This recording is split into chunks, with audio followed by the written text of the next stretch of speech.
कर्म संन्यास योग नामक 5वां अध्याय।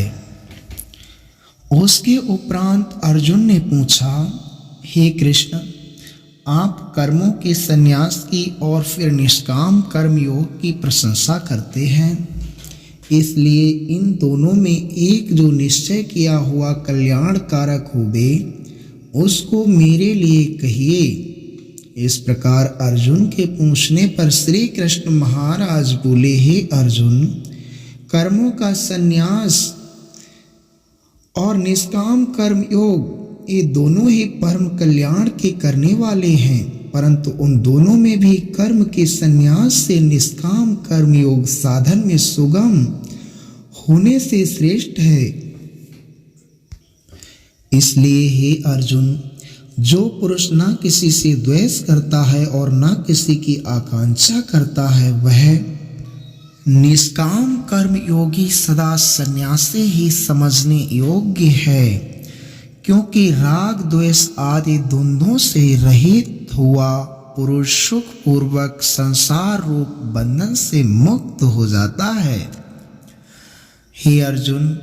ऊपर कहे हुए संन्यास और निष्काम कर्म योग को मूर्ख लोग अलग अलग फल वाले कहते हैं, ना कि पंडित जन, क्योंकि दोनों में से एक में भी अच्छे प्रकार स्थित हुआ पुरुष दोनों के फल रूप परमात्मा को प्राप्त होता है। ज्ञान योगियों द्वारा जो परम धाम प्राप्त किया जाता है,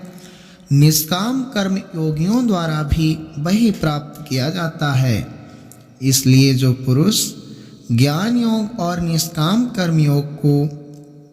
फल रूप से एक देखता है, वही यथार्थ देखता है। परंतु हे अर्जुन,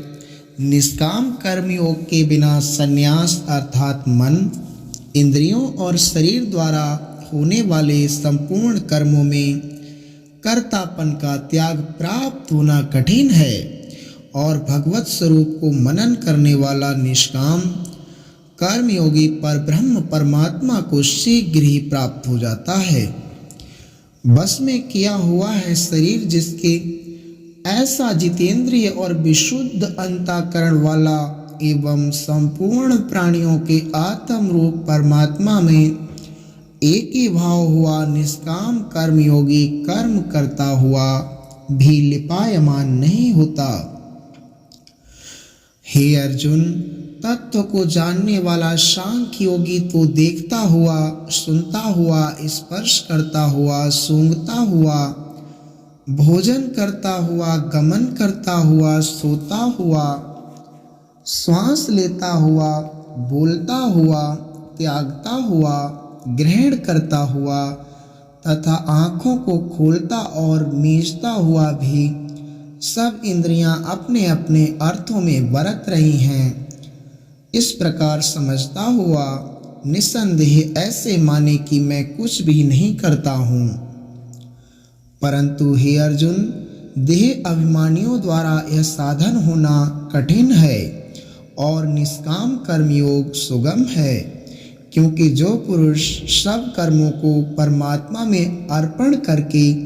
और आसक्ति को त्याग कर कर्म करता है, वह पुरुष जल से कमल के पत्ते के समान पाप से लिपायमान नहीं होता। इसलिए निष्काम कर्मयोगी ममत्व बुद्धि रहित केवल इंद्रिय, मन, बुद्धि और शरीर द्वारा भी आसक्ति को त्याग कर अंतःकरण की शुद्धि के लिए कर्म करते हैं। इसी से निष्काम कर्म योगी कर्मों के फल को परमेश्वर को अर्पण करके भगवत प्राप्ति रूप शांति को प्राप्त होता है, और सकामी पुरुष फल में आसक्त हुआ कामना के द्वारा बंधता है। इसलिए निष्काम कर्मयोग उत्तम है। हे अर्जुन, बस में है अंतःकरण जिसके, ऐसा सांख्य योग का आचरण करने वाला पुरुष तो निसंदेह न करता हुआ और न करवाता हुआ 9 द्वारों वाले शरीर रूप घर में सब कर्मों को मन से त्याग कर अर्थात इंद्रियों के अर्थों में बरतती हैं, ऐसे मानता हुआ आनंद पूर्वक सच्चिदानंद घन परमात्मा के स्वरूप में स्थित रहता है। परमेश्वर भी भूत प्राणियों के ना कर्तापन को और ना कर्मों को तथा ना कर्मों के फल को संयोग को वास्तव में रचता है, किंतु परमात्मा के सकाश से प्रकृति ही वर्तती है, अर्थात गुण ही गुणों में बरत रहे हैं। सर्वव्यापी परमात्मा न किसी के पाप कर्म को और न किसी के शुभ कर्म को भी ग्रहण करता है, किंतु माया के द्वारा ज्ञान ढका हुआ है, इससे सब जीव मोहित हो रहे हैं। परंतु जिनका वह अंतःकरण का अज्ञान आत्मज्ञान द्वारा नाश हो गया है, उनका वह ज्ञान सूर्य के सदृश उस सच्चिदानंद घन परमात्मा को प्रकाशता है। हे अर्जुन, तद्रूप है बुद्धि जिनकी तथा तद्रूप है मन जिनका, और उस सच्चिदानंद घन परमात्मा में ही है निरंतर एक ही भाव से स्थिति जिनकी, ऐसे तत्परायण पुरुष ज्ञान के द्वारा पाप रहित हुए अपुनरावृत्ति को अर्थात परम गति को प्राप्त होते हैं। ऐसे विज्ञानी जन विद्या और विनय युक्त ब्राह्मण में तथा गौ, हाथी, कुत्ते और चांडाल में भी समभाव से देखने वाले ही होते हैं। इसलिए जिनका मन समत्व भाव में स्थित है, उनके द्वारा इस जीवित अवस्था में ही संपूर्ण संसार जीत लिया गया है, क्योंकि सच्चिदानंद घन परमात्मा निर्दोष और सम है। इससे भी सच्चिदानंद घन परमात्मा में ही स्थित हैं। जो पुरुष प्रिय को अर्थात जिसको लोग प्रिय समझते हैं उसको प्राप्त होकर हर्षित नहीं हो, और अप्रिय को अर्थात जिसको लोग अप्रिय समझते हैं उसको प्राप्त होकर उद्वेगवान न हो, ऐसा स्थिर बुद्धि संशय रहित ब्रह्मवेत्ता पुरुष सच्चिदानंद घन पर ब्रह्म परमात्मा में एक ही भाव से नित्य स्थित है। बाहर के विषयों में अर्थात सांसारिक भोगों में आसक्ति रहित अंतःकरण वाला पुरुष अंतःकरण में जो भगवत ध्यान जनित आनंद है उसको प्राप्त होता है, और वह पुरुष सच्चिदानंद घन परब्रह्म परमात्मा रूप योग में एक ही भाव से स्थित हुआ अक्षय आनंद को अनुभव करता है। जो ये इंद्रिय तथा विषयों के संयोग से उत्पन्न होने वाले सब भोग हैं, वे यद्यपि विषयी पुरुषों को सुख रूप भासते हैं, तो भी निसंदेह दुख के ही हेतु हैं और आदि अंत वाले अर्थात अनित्य हैं। इसलिए हे अर्जुन, बुद्धिमान विवेकी पुरुष उनमें नहीं रमता। जो मनुष्य शरीर के नाश होने से पहले ही काम और क्रोध से उत्पन्न हुए वेग को सहन करने में समर्थ हैं,